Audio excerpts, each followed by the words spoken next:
बहुत समय पहले की बात है। हिमालय की गोद में बसा एक छोटा सा गांव था। उस गांव में रहता था एक लड़का, आरव। आरव बड़ा जिज्ञासु था। नई नई बातें सीखने का उत्साह उसमें हमेशा रहता था, लेकिन उसकी एक आदत उसे पीछे खींचती थी और वह हर काम अधूरा छोड़ देता था। अगर बांसुरी बजानी शुरू करता और सुर बिगड़ जाते तो तुरंत हार मान लेता।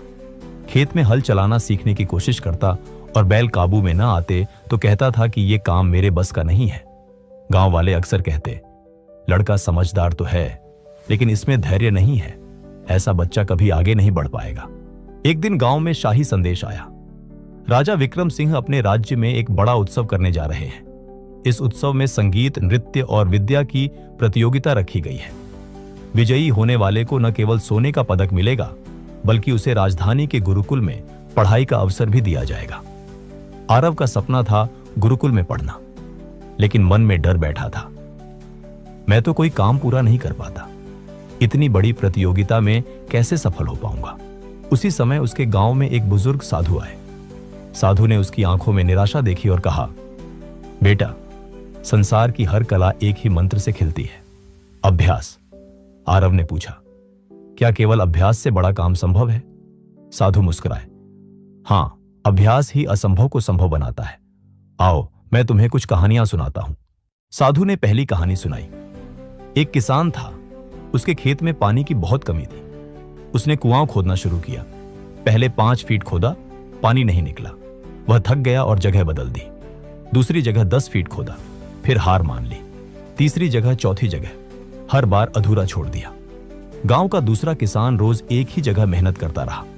धीरे धीरे उसने 40 फीट खोद लिया और आखिरकार ठंडी मीठी जलधारा फूट पड़ी। साधु ने कहा, जो बार बार जगह बदलते हैं उन्हें कभी परिणाम नहीं मिलता, लेकिन जो धैर्य रखकर अभ्यास करते हैं उन्हें सफलता अवश्य मिलती है। आरव ने यह सुना तो मन में गहराई तक उतर गया। सच है, मैं भी तो हर काम अधूरा छोड़ देता हूं। साधु ने दूसरी कहानी सुनाई। तुमने तानसेन का नाम सुना होगा। तानसेन अकबर के दरबार के महान गायक थे, लेकिन क्या वे जन्म से इतने महान थे? नहीं, उनके गुरु हरिदास जी ने उन्हें रोज अभ्यास कराया। सुबह से शाम तक रियाज करते। कभी आवाज बैठ जाती, कभी सुर बेसुरा हो जाता, पर तानसेन हार नहीं माने। वर्षों के अभ्यास ने ही उन्हें इतिहास का सबसे महान गायक बना दिया। प्रतिभा तो हर किसी के पास होती है, लेकिन उसे निखारने का काम केवल अभ्यास करता है। आरव का मन अब पूरी तरह बदलने लगा। उस दिन के बाद आरव ने ठान लिया, अब मैं कोई काम अधूरा नहीं छोड़ूंगा। वह रोज सुबह उठकर बांसुरी का अभ्यास करता। शुरुआत में सुर बेसुरा निकलता, लेकिन वह हिम्मत नहीं हारता। खेत में बैलों के साथ हल चलाता। शुरुआत में बैल बिगड़ जाते, लेकिन वह धैर्य रखकर उन्हें संभालना सीखता।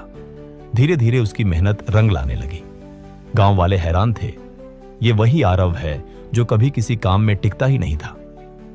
अब वह सबसे ज्यादा परिश्रमी और लगनशील लड़का बन चुका था। कई महीने बीते। राज्य की प्रतियोगिता का दिन आ पहुंचा। राजमहल रंग बिरंगी सजावट से सजा था।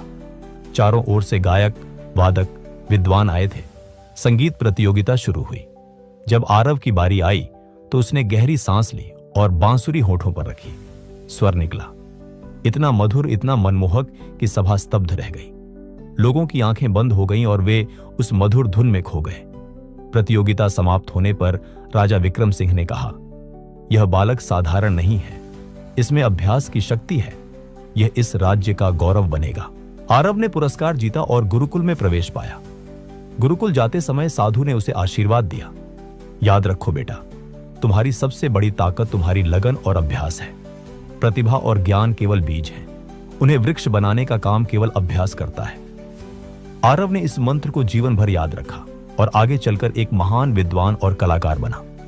दोस्तों, इस कहानी से हमें एक बहुत बड़ी सीख मिलती है। जीवन में सफलता पाने का सबसे सच्चा रास्ता है अभ्यास। प्रतिभा और बुद्धि हर किसी के पास होती है, लेकिन जो व्यक्ति रोज रोज मेहनत करता है, हार मानने के बजाय लगातार कोशिश करता है, वही महान बनता है।